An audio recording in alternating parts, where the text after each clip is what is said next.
us restarting this interrupted my vocal warm up. So let me just give me like 2 seconds. Oh, We're all dead with Chris and Matt, two idiots, friends in a great big chat. Meet the boys and hear their words. Their brains are full of stinky old turds. But what would you rather do instead? We're all dead. We're all dead. Mamma mia. Okay. Hi, me mama no mama. Gata bata bata gata gata bata bata gata. Bata gata gata bata. Horse friend. Horse friend. This is called the horse friend exercise. It's also referred to as gutter butter, apparently. This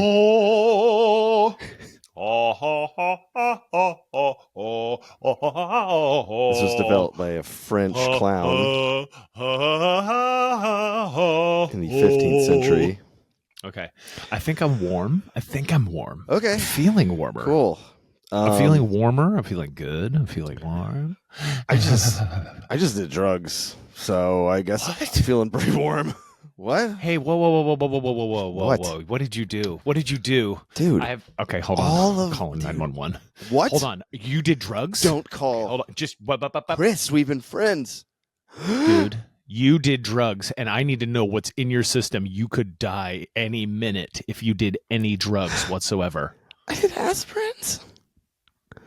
I did Tylenols. You did aspirins? You put aspirins in what? What was it? Meth? Fentanyl? Was it weed? I did weed and yes. Nile. Hi. Yeah, my friend did drugs. I'm an addict. We're supposed to do a podcast right now, and he did drugs. I'm an addict. I can't. Oh. You're supposed to do drugs before podcasts? Shit. What? All right, I got to catch up then. Thank you, officer. So I'm going to do a whole bunch of... Okay, fine. Just hear a vacuum cleaner turn on. just give me 1 second. I just got to catch up with you, okay, bud? Real quick. Just 1 second. Just 1 second. Chris, Okay.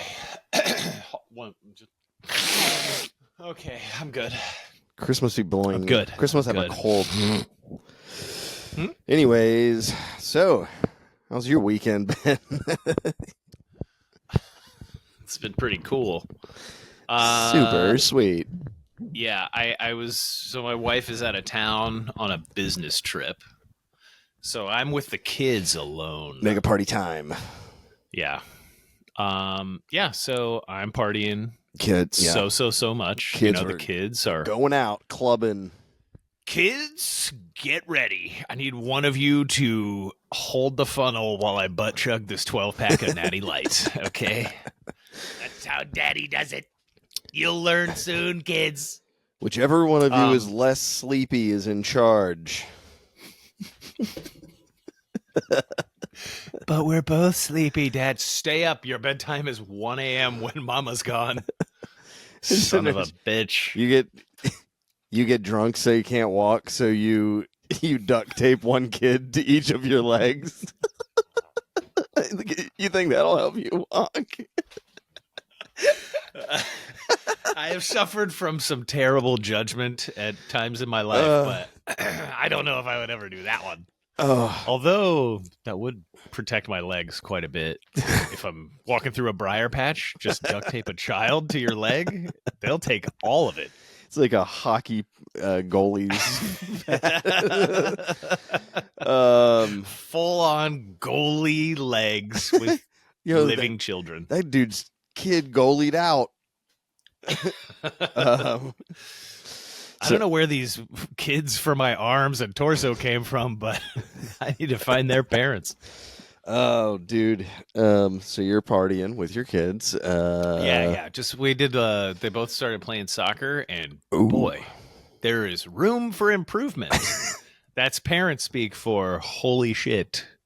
I have not made them practice how to play soccer ever, and they showed. I mean, aren't they the age showed. where the whole team just runs around like a school of fish, just all together? Surprisingly, there were some 6-year-old boys and 7-year-old boys on the opposing team from my son's team. They were kicking ass and like dribbling. I mean, the score was like 15-3. It was insane. They were outmatched in every way, out hustled, outclassed, out dribbled, out slide tackled, out passed. You got to start hitting the backyard hard because I mean, obviously, that's his fate is to be the world's greatest soccer player. Yeah. Yeah, honestly, it's way cooler that he's like, "Hey, so I wanted to show you this diorama I made with magnetiles. It is a recreation, it's a 1/16 size recreation of the Mosasaurus habitat in Jurassic World, and I have this megalodon hanging from this hook to feed to it, and these are all like the spectators. The Mosasaurus is the aquatic... Yeah. Dude, I saw a Mosasaurus skeleton, its fossils, in person, and it was hung from a ceiling, and it was in like a fucking aircraft hangar sized room. It was just the biggest thing ever. It was insane. Yeah, they were like I don't know, up to like 75 feet long or something like that, like crazy big. It was ridiculous. I mean, the T-Rex that's in the Field Museum, that thing is 47 feet long from head to tail, and you're like, you realize how big that is when you get underneath of it. You're like, oh my god. Oh, they were if I saw this in real life, I would need a change of pants. They were like, its skull fossil is like 2 tons or something. Yeah, it's insane. I had to explain to the kids what fossils are. And there's a lot of humbling moments. Halfway through, you're like, "Oh wait, I don't think I know what a fossil is." Yeah, it's not the actual thing. Do I know what a fossil is exactly? And the way I described it fortunately was scientifically accurate, because after I said that to him, he had a couple follow-ups, and I was like, "Let's look this up just to be sure. Let's check Father Internet." Let me just go real quick over to dad.biz, dadknowledge.biz. Okay, here we go. Dad and GPT. Dad GPT bundled with your phone now. You just pop it open and say, and it just takes you right where you need to go. I'm missing my screwdriver. Did you check? Where did I leave my impact drill?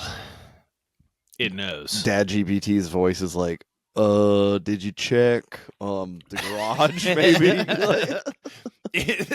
We have modeled this voice on your best friend who has had 18 garage beers while helping you with the handyman task. Who's on his 3rd divorce. Yes.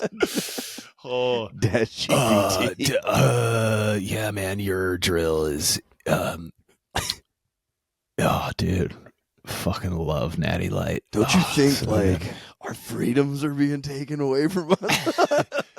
Dad GPT, you're getting off track. I just need to find my drill. Oh man, what is freedom anyway, man? Oh, God, we're all slaves to the IRS, man. All right, what? Oh God, shut down Dad GPT. Pull a plug on it. Delete. Dude. So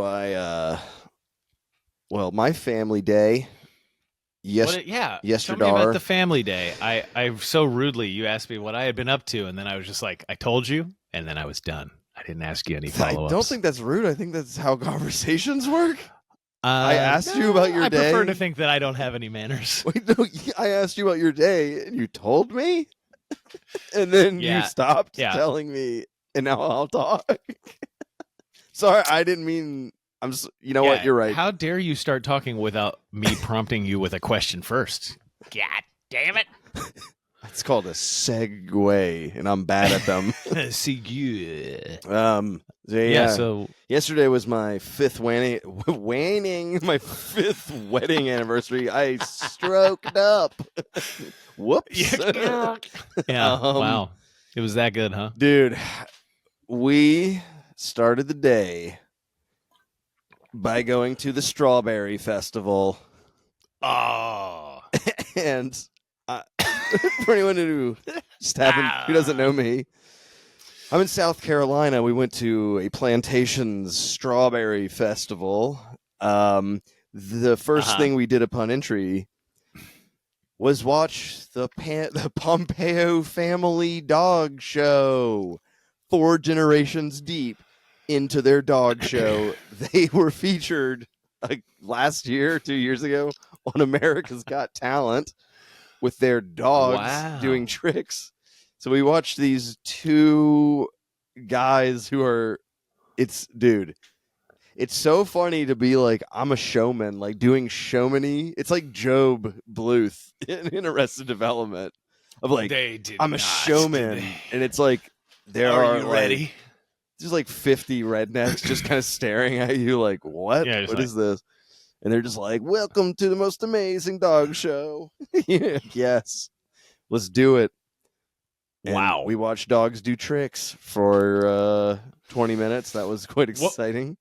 What kind of tricks are we talking here? Do they do little flips? Do they balance on a ball? Oh, yeah. They rolled on jump through hoops? They were walking on a tube that was rolling across the thing, and one dog was like jumping in and out of the tube while it was going. A dog dressed as Superman climbed to the top of a really tall ladder and dove off like Superman, and the guy caught it. Yeah, and he fell into a meat grinder. No. Shot all over the audience. Written by Gallagher. Special episode. Oh my God. On this special episode of the Pompeo That really family. took a left turn. Holy shout out Pompeo family. Pompeo fam. Yeah, they're 4 generations into dog tricks. Pretty wild. I mean, that's a hell of a family business. It's like they're all rescue dogs. Pretty cool.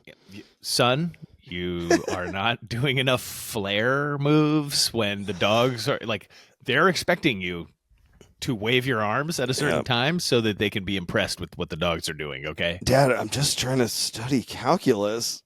Why do I losers? It's a loser's game. Are you kidding me? Studying mathematics? I want to be a doctor. You need to learn how to hand a dog a treat when it does what you want, you son of a bitch. You have to teach a border collie to push a rolling thing with its hind legs like a dung beetle going backwards. That was one of the tricks. I mean, it's pretty impressive. I don't know how you figure that out, but you know. I mean, yeah. That's why they're doing what they're doing. That is magical. That is like the reason why it's worth watching for 20 minutes. I have one dog, and she's a lazy sack of shit. I heard that dogs... JK to my wife, who might listen to this, I love my dog. Just kidding. Pepper's the best. Wow, dude. It's like, this is like a hostage video. Like I'm just started watching a hostage video. The dog is the light of my life. By the way, all the things I've said on this podcast, I'm like, that is a line you don't fucking cross. My wife's like, don't fucking make fun of our dog. Don't make fun of Pepper. Pepper is a fucking princess. She's my little baby dog. Speaking of little babies, after the dog show, we saw the Great American Pig Race. Oh, it was a great day in South Kakalaki. That is a name of an event. It was like 4 rounds of pigs racing, and it was like the first race was the 2 mamas that gave birth to like all the other pigs, and they're like, AKA that's the floppy titty race. Yeah, their tits are dragging on the ground. They're the biggest, fattest pigs ever, and they just like trudge around the thing together. That's the first race. You just described a race as a trudge. Dude, yeah. They just trudge around. Yeah. It really paints a picture. And then they did like a few rounds of their babies, like the runts running, and well, like the babies went, and one just stopped and ate grass and was like, "Fuck this." But no, like the last two races, the pigs just haul ass. So all they do, it's like a little maze of fences on the ground, right? And so it's like the starting place and the ending place are the same, but there's a fence behind them, and they open the front. But behind them is a bowl of food, so they're just like food, and they're just like, like they know the track so well, and they're just like get treats at the end. That's it. Yeah. But I'm gonna be the first one to the bowl of food. I gotta run around this track. So that guy. Were there any pigs in costumes? No, there were not. I don't think pigs like shit like that. That's pretty risque, man. Oh, you're watching a bunch of nude pigs race? So there were two guys with, of course, the headset mic on for that too. Like, what the fastest pig race in the old South? Woo! Like, and just like, holy shit. This dude travels around with racing pigs. And it's like they're regular pigs. They're not even fast. They're just they're not like thoroughbred pigs. Most people just haven't seen pigs run full out. Like they're pretty goddamn fast. They live in the wild. Yeah, they're hunters and shit. They go and they chase stuff, or they have to escape things. They're faster than people for sure. Yeah. The only reason they have the reputation of being big, fat, lazy is because we fatten them up to kill them and eat them. We put fences around them so they don't run. Yeah, they can't run. Most pigs are not encouraged. You gotta get them to have tasting good. Yeah, you're not gonna have no pig in a triathlon. What else was okay? So there was we got the dog show and the pig dog races. show pig race. The Great American Pig Race. Oh yeah. Like as soon as you said the title, I was just my jaw hit the floor. I was like, this is exactly what I needed to hear tonight. It reminds me of Rob Zombie's Great American Nightmare. It's like it's basically the same setting. It's like the same exact people and setting. Yeah. The like Devil's Rejects wearing clown like just nasty clown makeup. Like I gotta be a pig that'll run fast. The fucking Devil's Rejects run a pig race. It's so cool. Hell doesn't want them. Wow. So we went and picked strawberries. We took a little tractor ride out into the fields and picked strawberries. Which that's what you got to do. Were giant, beautiful strawberries. Mm. I bought a banana pepper that was like a foot long because I was like, what the hell? It was insane. And I grilled it 2 hours ago, and I ate half of it, and it was so spicy. Yes, the pepper. Oh my god! Oh god! But it was huge. What? I don't. Why do they get that big? I grew them last year. I live 2 miles from this plantation. I grew them, and they were like an inch long. I was like, what the fuck? I grew the ones that like Domino's has smashed in the pizza box. You grew a pepperoncini. Yeah. Dude. But that's so weird. You can't compete with the pros, man. Those guys on the plantations. Yeah. They know what's up. Creepy. Oh, by the way, people can look it up easily. It's the plantation where Ryan Reynolds married Blake Lively. They got married at Boone Hall. Yes, they did. What? Shout out Boone Hall. Shout out Boone Hall, a former employee. Oh, I used to do the stage play. Yes, at you did Boone Hall. You acted there on the front steps of. So happy. The plantation house. I forgot. There was a whole script about like me being the property owner and one of the other like plantation owners. Oh no! Like, my parent died. No, you're the property owner. The slave-owning plantation owner. Yeah, I just want people to put the pieces together. every plantation that is in if you hear South someone Carolina, in the South, say plantation it was a bad anywhere place. in the South, that means that it is a place where exploitation and degradation occurred. Boone Hall is open for tours, and the slave houses are still there, and you can go look at them, which I think is good that they're still there. It's important to see that, I think. Yeah. People don't realize. It's good to have that context because, dude. This shit happened 4 weeks ago. Really? Yeah. Like historically. It just happened. Like in geological time. Yeah, it's not that old. It's crazy. But so anyways, yes, it used to be a cotton plantation amongst other things. Corn, soy, whatever, just everything there. Yeah, a variety. Banana peppers, apparently. There's a rich banana pepper tradition at Boone Hall. Everyone is paid to work there now. Yes. Yeah, they pay wages. There's no... Allegedly. Yeah. Yeah. I mean, I got paid for, it was for a 20-minute acting gig in the hot sun. I should have cut you off. 2 times a day. Tell me about your plantation owner character. What was this play? Just like... They wanted it to be... Were you like reenacting a normal day in the life? Kinda, yeah. I mean, there was a whole story like where I was the plantation owner, my sister Maggie was hanging out, and this guy Thomas was returning from either the Revolutionary War, Civil War, probably, or like the War of 1812. It was like, was it before this? Maybe. Okay, I don't know. Maybe it was Civil War. Yeah, the Civil War would make sense. It would make more sense, but unless they just we're like, fuck the Civil War, dude. We got to go back further. Yeah, but the Civil War ended in 1865. About or did it start in 65? I think it started in 65 and then ended like fucking 70 something, but I don't know. I can't remember. I'm dumb. I think it was only like 2 years. We suck at history. Hey, history people. Dude, we are the worst. Everyone's screaming at this podcast right now. You fucking idiots. You're like, hey, dumb asses. Yeah, we should know our dates a little bit more, but we didn't know we were going to talk about this. That's what you get with this podcast. You get unadulterated guys just throwing it out there. Hey, sorry. I went to Catholic school. Sometimes.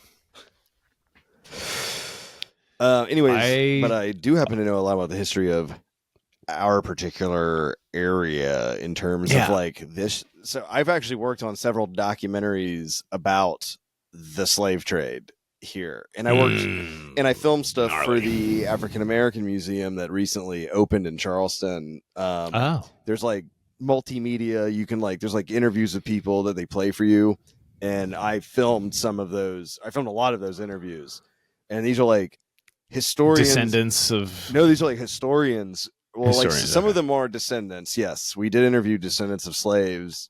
Some were both. They're like professors of history.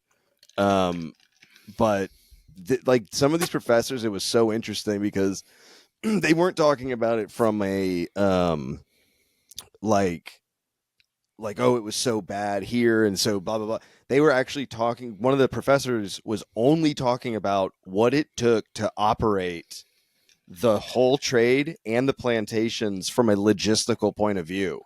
And that's what he studied, was like, how did they actually, like, how did these slaves actually, how did they accomplish all this? The greatest and thing, where did that come from? And kidnap slavery route in history. And, where did the technology of like the Gayton Dike River valley flooding system, like where did all that come from? Oh yeah, for rice production. For rice production, and it was like all of it came from Western Africa, and it was because like certain people knew certain things, and so he knew the logistics of it. It was wild, dude. But we went to the same plantation that we had our anniversary, like a part of our anniversary on. By the way, we just went there for the petting zoo. I just want everyone to know. My wife loves animals, and I took her to a petting zoo, and we pet a camel and a bunch of other shit. Aww. But anyways. Cute. But I've also done like documentary style filming on that same property. It was dark, dude. So yeah, you were and you did theater reenacting some of it. Yeah, so funny. We did like an aw shucks version of like, well, hello. I was basically like a foghorn leghorn talking like Well, it's been a long while since I saw Thomas. He left, went out to the war. I don't even know if he's still okay. I haven't received a letter in 3 months. Oh my God. 3 months, of course. By 3 months, I mean 8 fortnights. Or 12 fortnights. Whatever. That's so you didn't play it like, it was hey, like, what if I play it more like Leonardo DiCaprio in Django? No. Yes, my friends should be coming back from the war, but where are all my No, Chris. Jesus. Did my video freeze? Oh, I yeah, was Chris's quoting video Leonardo froze. DiCaprio from Django. Where are my nephews at?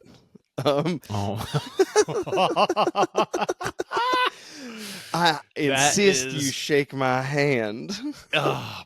Dude, great movie. Yeah. I mean, that movie is untouchably good. It's so good. It's so awesome. Sweet vengeance. Like, it's just such like delicious vengeance. And I mean, Samuel L. Jackson is so funny. God, how damn, what like, an evil character he is. Mean and just like he is just such a shithead. I mean, he's basically running it so well. He's basically secretly running the whole plantation. Like, he's in the best power the executive position. Officer. Yeah, he's like the CEO of the house. God, and the other guy is just like the what a motherfucker he is. Yeah, he's a dirtbag. It's so good. Yeah, she better throw her back in the hot box. Ugh. All of the depictions of like the shit that they were doing in that, it was like horrifying. A lot of it. I heard that originally Django was supposed to be in the Hateful Eight, so it was supposed to be like in the 20s or 30s, and it was supposed to be about the KKK at one point. And Brad Pitt's character from Inglourious Bastards is the dude who goes in and kills an entire KKK group to get his black buddy out of and so I heard about that as a separate thing. Yeah, I didn't know that morphed into I Django. think that's what it was originally. And so like the KKK slashes Brad Pitt's throat at a certain point. And that's why Aldo Rain in Inglourious Bastards has that giant slash on his throat. They just never explain it, but it's like KKK got him. It's like, this is why he fucking hates Hitler and everything he stands for. He's like, anybody who's like a crazy racist I've already on this guy's shit list. Dealt with you fucking bigots. Like, I was like, sick. That's awesome. Because there are not enough people who portray like badass. They're not enough. Yeah, they're not enough badass people who have progressive ideas in movies where they're like, so, like we need someone who is going to be pretty fucking ruthless. It's always the conservative guy, like Grant, just cutthroat, Gran Torino, terrible. Yeah, but it's like, we need that is funny. A Punisher style person that's progressive. Who's just like, I don't give a fuck. It's time to do what we're doing right now. No apologies. One man made. I don't give a fuck. This movie. Well, not one man. Obviously, Django is one of those. But Bobcat Goldthwait, dude, his movie, God Bless America. God Bless America. God Bless America. Sick. So good. It's like just it's a liberal killing spree where the character literally is Bill Murray's brother. Joel Murray is the main character. Joel Murray. But he drives his car through the Westboro Baptist while they're protesting. He just like goes straight through them. Runs him over. He just kills people who are dickheads. Yeah. The whole movie's him killing assholes. It's the best. Yeah. It's called God Bless America. It's very funny. Yeah, it's good. Dude. We saw Bobcat Goldthwait at Town Hall Pub. Oh. Did you see him? Was I there? Were you there at the show? I thought you were, maybe. I don't think so. No, it might have been later, like maybe 2013. I hung out Town Hall Pub a lot. Yeah. I tried to get Emo Phillips to fucking hang out there. And he wouldn't do it. He's like, No. Maybe. I'm trying to think of an eloquent way to get out of this. So funny though. Yeah. No, I didn't see Bobcat. Yeah. He was very here. funny. But I mean, yeah, he's got awesome stories. He's very funny, but it's cool that he parlayed his whole like crazy 80s stand-up character, kept like everything about him that was like edgy and cool and interesting and funny, and he just dropped like that heightened voice, and now like, still goes by Bobcat Goldthwait. Yeah. Because even though it was such a character, he's not doing his like police academy shit. Yeah. Yeah. It's so funny. Yeah. But he's funny as hell as himself. Oh, he's so smart. He just knows he trapped himself into that character for a bit, but people don't know. So, he was like, people were like, oh man, like, I haven't seen you all. Hope your career turns around. And he's like, hey, he goes, I just directed 500 episodes of Jimmy Kimmel Live. Yeah, yeah. He's like, no one knows I'm doing that show. Yeah, he's a director. He's like I'm directing a TV show. Yeah, he's been but not behind anymore, the camera so much. Yeah, dude, his Bigfoot movie was awesome. I really liked it. Yeah, whatever. And he's really Willow like Creek. a pioneer of independent financing. Yeah. for features. He shoots his movies for like $100,000 off of. Yeah, he hires a crew off Craigslist, and like it's awesome.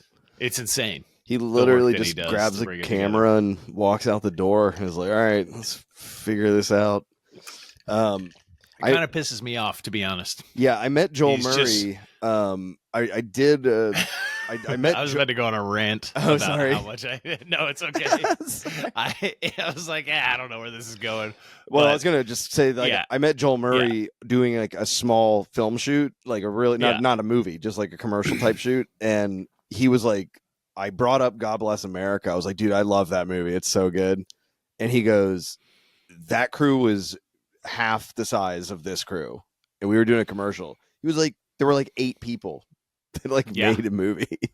It's like, that's awesome. I mean, it can be done.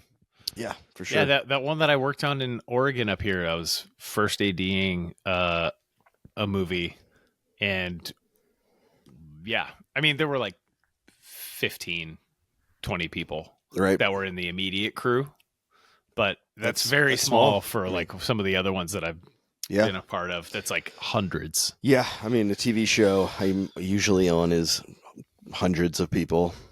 Yeah. Not including that's the full budge. Extras when that's there's the big budge. When there's like 400 extras. Yeah. Actually, we can't afford that. We can get 80 extras. Righteous Gemstones down the street, they get hundreds and hundreds of extras for their church scenes. They blow it up. Yeah, have you been watching that, by the way? Yeah, I just watched the new episode this Sunday night. Tonight, I just watched the new episode. Damn. I haven't seen it yet. It's funny, man. It's just such a good. It's so good. I love going wacky this season. Yeah. By the by, they're like. I mean, there's so many like moments where they're conspiring as the siblings, and they're like. No one else cares about their conniving. Cartoonish. Yeah, they're like so funny. Cartoonish conniving is like so over the top, and it makes me laugh every time. It's so funny. Like, crazy choice. Their characters are really funny because they're so confident sounding, but the moment anyone pushes back on them, they're like, that was very hurtful what you said to me. Yeah, like they instantly like the most classic bully type where they're just like, I'm a bully and I'm mean to everyone, but fake superiority to them because I feel so small inside. Yes. Secretly my favorite there's a very, very secret group of favorite characters in Righteous Gemstones that my favorite is Danny McBride's goon squad of Jody Hill and the other dads. Yeah.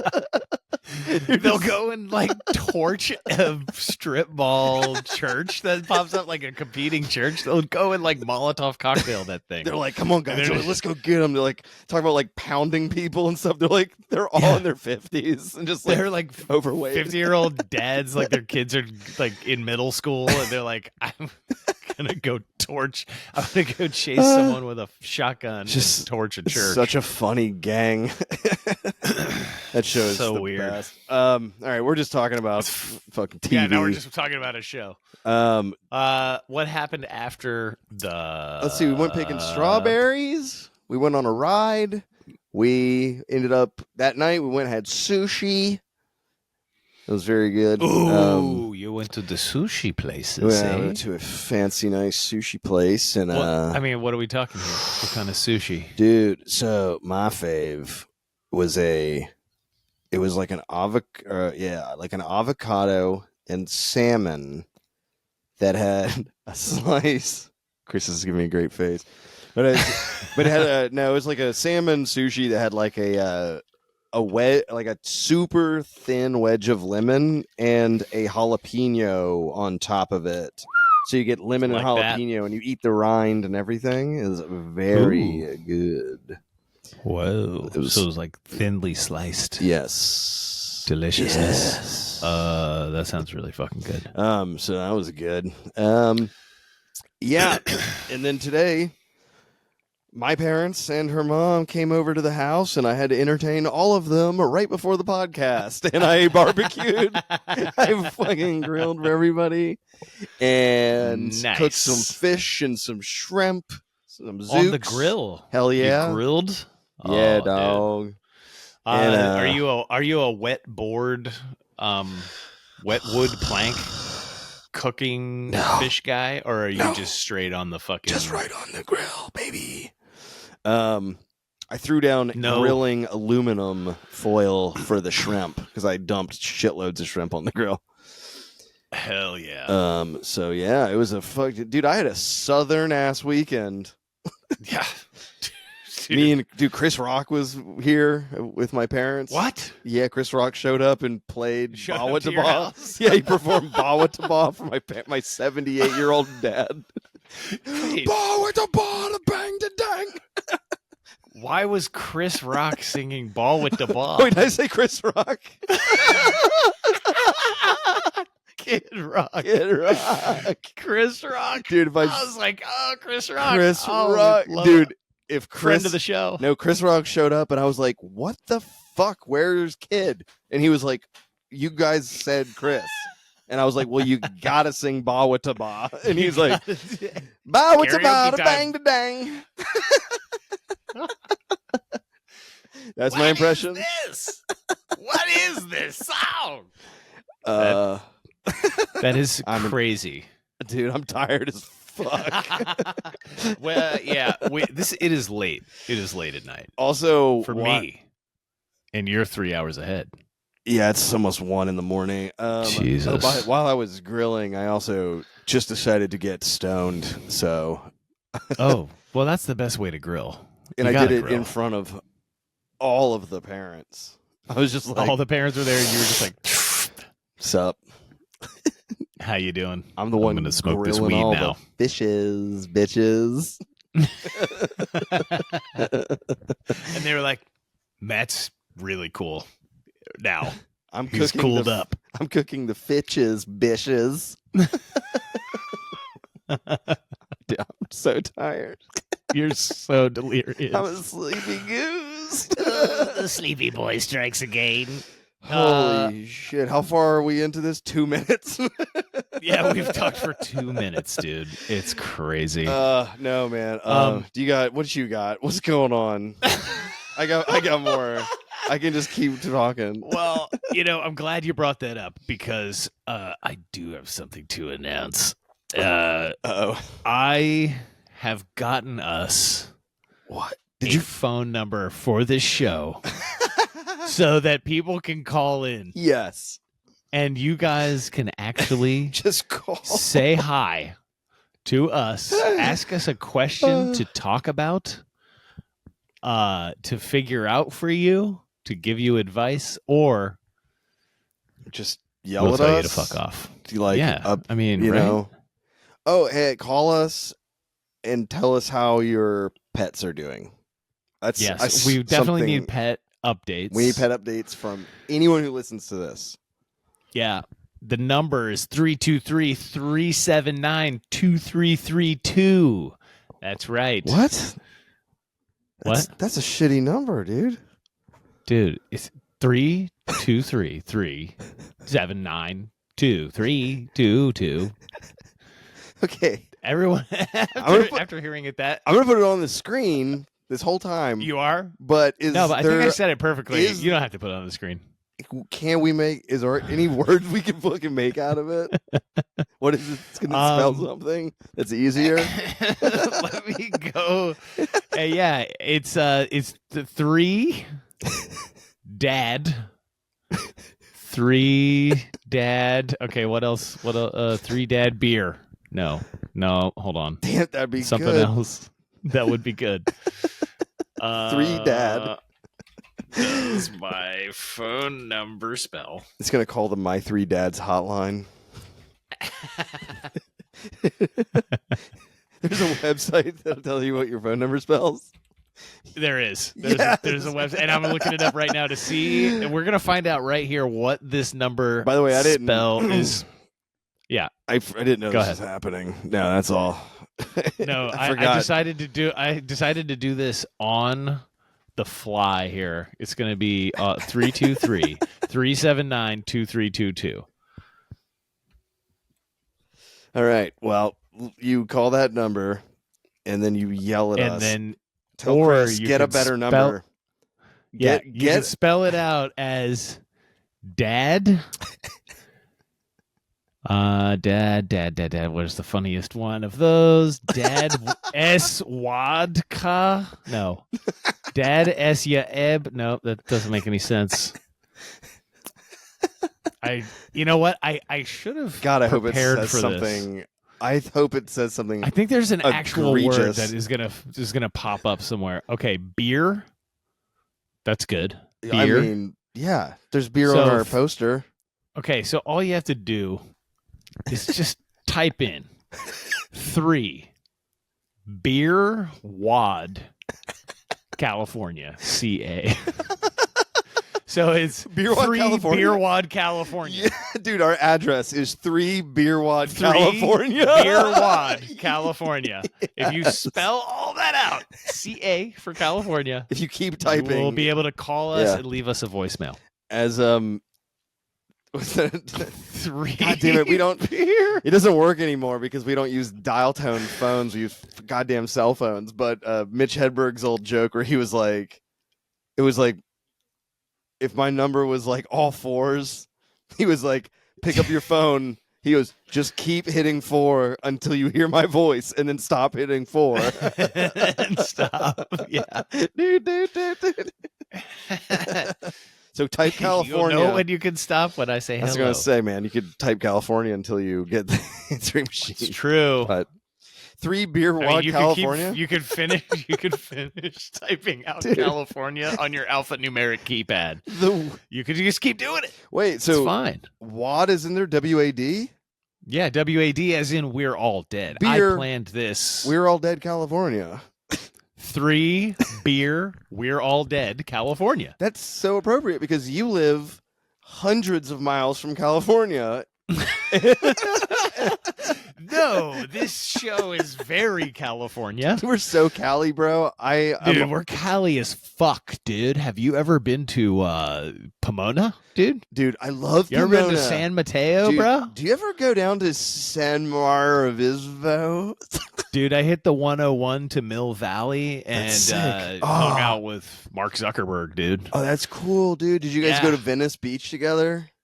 Oh, hell yeah, dude. We took the 101 to the 405 to the 5 to the 10. Sick. And then we got back on the 101 and we stopped at SpaceX. Dude, we swung through. We said what up. Went by Pixar. Hello, guys. We shot him a shaka. Fucking dude, we're Californiaing it up, bro. Dude, one love. All love. One love. I mean, you know how Cali I am, dude. I'm one. I'm just one simple 40-hour car ride to Cali. I just hop in the car. Just fucking quick 40 miles, 40 hours. I mean, dude. and then closer to California than you are to England, bro. That may not be true. The fact that I can walk 100 feet from my house and see Atlantic salt water is not a good sign. I'm Cali. Yeah. You're the least California. The day that you just described, that shit ain't going to happen in no California now. That shit ain't happening over there. People in Silver Lake would throw up at the day I had yesterday. If I told them about the Great American Pig Races, they'd fucking shit on me. Oh my God. So I'm just buying American. That's all I'm doing. Dude, if you just swap a couple of things, you could turn your day into a California day. You would have bought an extra large avocado instead of a banana pepper. Directly from a cartel member, by the way. I love how cool Californians are, but it's like, guys. Instead of pigs, it would be like fucking armadillos or something. Yeah. Do they have armadillos there, or is that like New Mexico? We have armadillos. I think they're everywhere. I think they're in every state, practically. Are they? Yeah. I think they are. All right, you're right. Yeah. Along the southern U.S. I just drove across the whole country, and I saw quite a few everywhere, like dead. Yeah. Oh, poor bastards. As far as I know, they're only dead in every state, because I've never seen them walking around. I'm fucking happy. Oh, it's so sad when your only evidence of a species is the dead ones laying on the road. Pretty cool that we drew lines across the entire continent that they have to walk across at some point. Yes, they have to cross it. The local ecosystem is completely disrupted by highways. Dude, that's why we all need to start flying personal helicopters. Think about it. Yes. No more interrupting wildlife. Wildlife is no longer interrupted. They can freely migrate to fulfill their biological needs, and populations of all animals will increase after that. But if we're all flying personal helicopters, that'll increase the number of humans, first world humans, that are no longer consuming goods, because many people will die if we all have our own helicopters. I think also it's a method of population control and well, I think it would be against the environment, just because there would be 10,000 forest fires set per day by helicopter crashes. That would be pretty bad. Just fuel tanks exploding in the forests everywhere. By the way, helicopter not a good, there's an onboard cross-country fire extinguisher. It doesn't stop you from dying, but it stops you from starting forest fires. The fire extinguisher blows up when you hit the ground. It goes off like dynamite and shreds you completely. It just guarantees that there's no fire survives. We solved the right problem, right? Yeah. We could have just made it. I was also thinking about, like, if they actually had to send in construction dudes to, like, rip the highways out. Like, how much pollution and destruction that would cause just to get rid of them. That would take so much effort. Yeah, no. It would be better to just leave them and let grass eat them. Yeah. You just, if cars are no longer traveling on them, the nature will reclaim it quickly. I think they said like 20 years and there's no roads left. They'd just be gone. Yeah. It's like, yeah, they would. Yeah, they have to be constantly maintained. Yeah, we cut them, which is annoying. So stupid. Yeah. Haven't we progressed enough to have better materials to surface them with, so they don't have to be replaced as often? Yeah, I'm asking a question that neither of us can answer. I think fucking probably. Idea. Well, one, it's expensive, but then they're also but some dickheaded senator's cousin owns the concrete and asphalt place, so he gets the contract to do the highway. Yeah. I don't know. Yeah, I mean, it's like, why don't we make trillion tiny rocks, and I need to put them somewhere. So hire me to put in this fucking highway. I got a misshipment of trillion rocks. Yeah, dude. I'll just mix in a bunch of sloppy shit into the little tiny rocks that I have, and just lay it down. Run it over with a cool machine that goes. We need something. It's really neat. We need a machine that has got a big ass flat wheel. Yeah.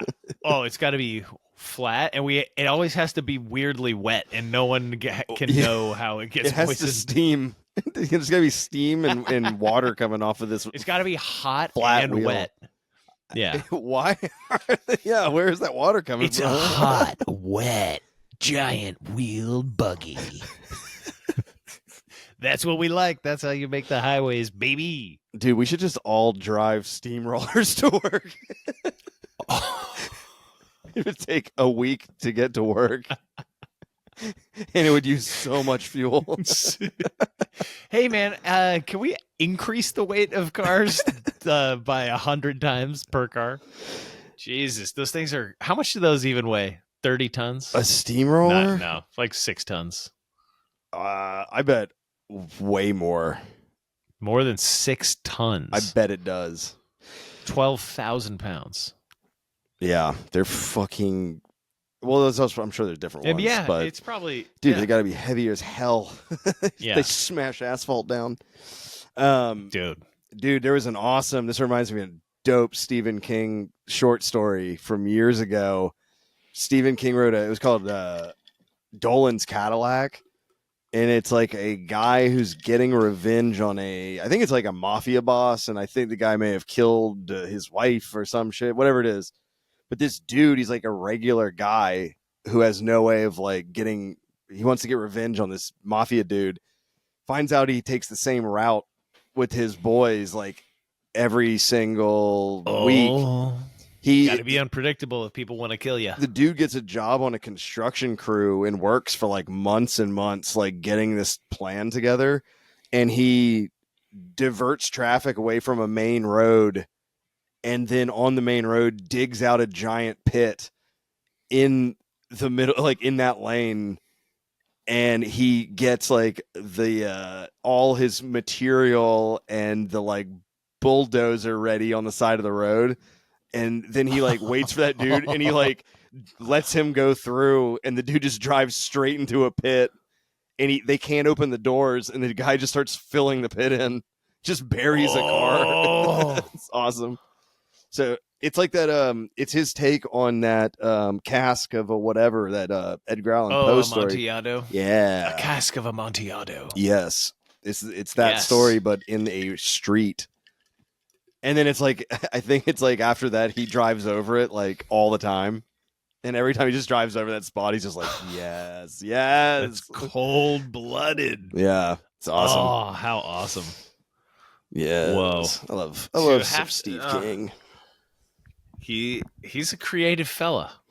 Sure is. Wasn't it that like when he first started his writing career, he was like coke fueled, like drinking mega Jack Daniels and doing coke and smoking cigarettes and just like writing for like hours and hours and hours. And then one of his books where he talks about how much he drank and like, dude, it's insane. He was like, it's I drank on writing, right? I think maybe I think it is On Writing.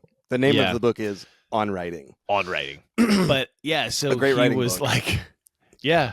I liked it. Got a lot. I mean, but yeah, so he like noticed a significant like decrease in his number of pages once he quit drugs, doing cocaine all the time, and then he like experienced another drop off when he like quit drinking completely. And then cigarettes was the final. Finally, that was the hardest thing for him to kick was like to sit down at a typewriter and not start smoking a cigarette right away was like the hardest possible thing ever. And he was like, my productivity, I went down to like 1 page a day.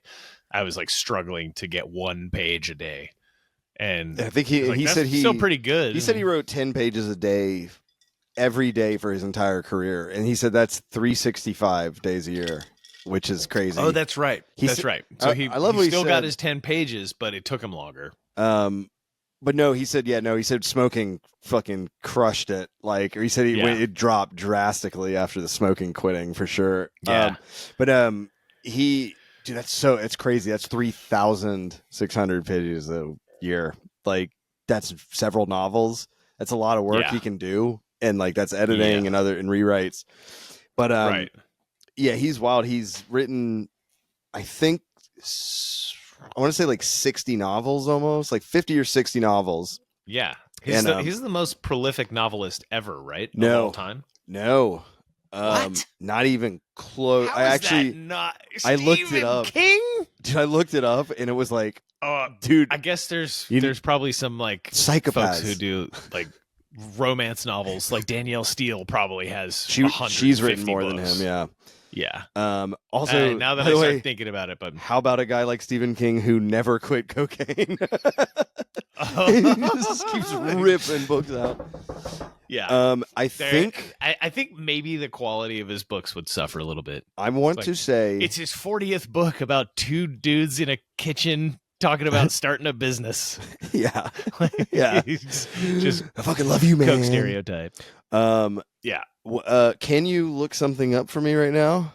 Yes. Look up how many books has Isaac Asimov written? Because Isaac Asimov, I think number I looked up... of books. I'm the singing Googler. Okay. Isaac Asimov wrote or edited over 500 books, including 40 novels, 383 short stories, and over 280 nonfiction books, spanning a 53-year writing career. So, not only did he write a bunch of epic fiction, he also wrote like philosophical work. And he, do you have an Asimov? I have one of his books about Shakespeare. And it's part one, I think, of 2 parts, and it's like 600 pages long, and it's just breaking down Shakespeare plays, and I'm like, it's insane. He's a scientist and a writer. It's like, he's a scientist and a writer, and then he just like analyzes the work of Shakespeare as like a side project.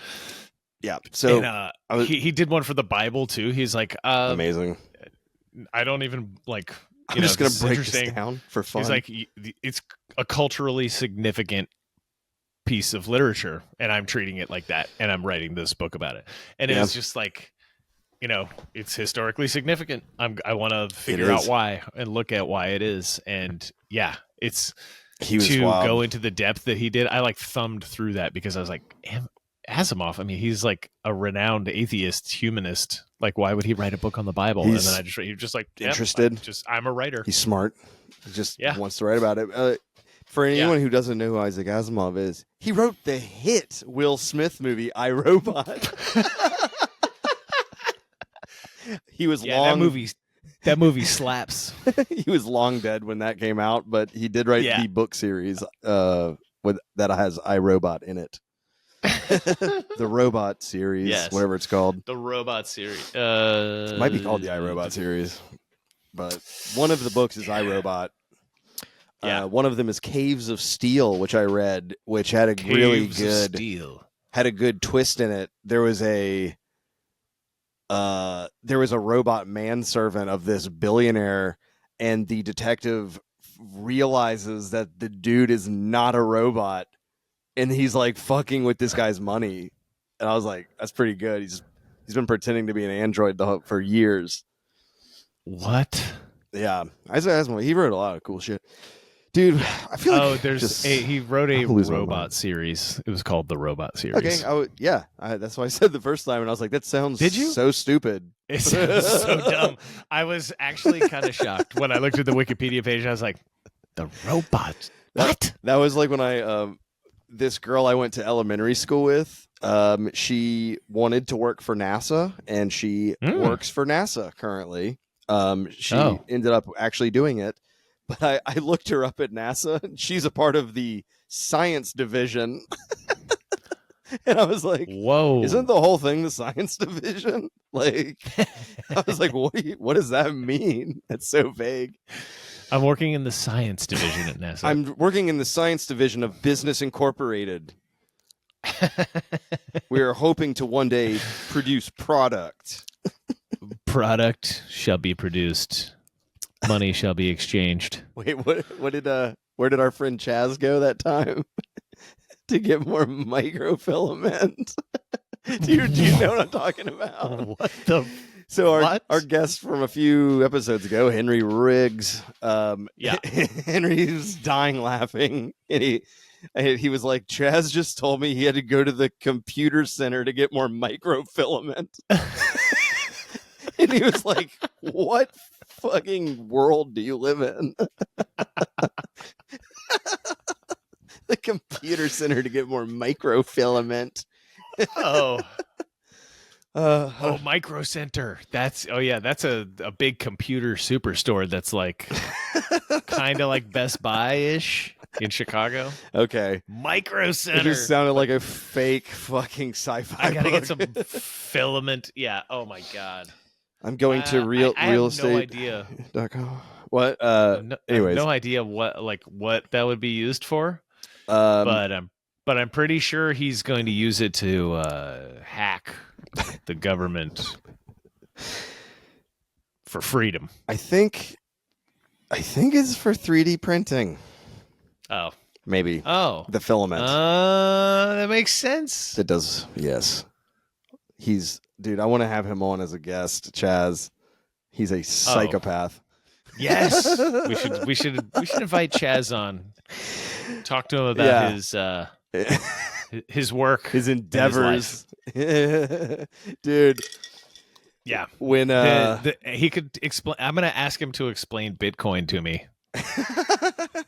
Hey, Chaz, can you just tell me what cryptocurrency is? And we should bring him on and ask him to explain blockchain to us. Oh God. Apology in advance, guys. Yeah, sorry. I'm sorry that I'm even talking anymore. Dude, we're at an hour. And okay, great. I think that we are the gods of the universe. We are the robots of the universe's gods. Beep boop. Beep boop. Guys, thanks for Chris, throw out that really easy to remember number one more time so people can give us a call. Yeah. 3 Beer WAD California. Just give us a call. 3 Beer WAD California. That's the phone number. I don't remember what the actual numbers are. Just remember 3 Beer WAD California. Yep, and remember wait, do we need more numbers? Do we need what? The actual numbers? Are we missing numbers in the front? God. No, 3. Just 3 Beer WAD. Oh yeah, beer. Yeah. Got it. We're good. WAD. Yeah. California. I dropped the WAD for a second. Oh wait. Should that be? It's 323-379-2322. Yeah, that's the number. 323-379-2322. Give us a call. Tell us what our shit could spell. What does this phone number spell? I hope this podcast never gets its shit together. If we ever spend more than 30 seconds preparing for this show. Oh man. 3 Beer WAD California. CA. Boom. Heck yeah. Yes. All right. Is that the correct number? I don't know. I don't know. It's calling someone in California. Okay. By the next episode, I will have typed it in wrong. There it is. You typed it in wrong. Damn it. I did. Dude, we are fucking idiots. 2322. I need to go to sleep. Yeah. There. We did it. We did it, guys. Yeah, man. 3 Beer WAD Californias, and also whogivesashit.com and we're all dead podcast at gmail.com. We're all dead podcast at gmail.com. Next week I will have been sober for 100 days. 100 days sober without a drippy drop. Oh, I have to go. And that's where the podcast ends. Cody's crying. I have to go. Good night, Cody. Good night, Chris. What would you rather do?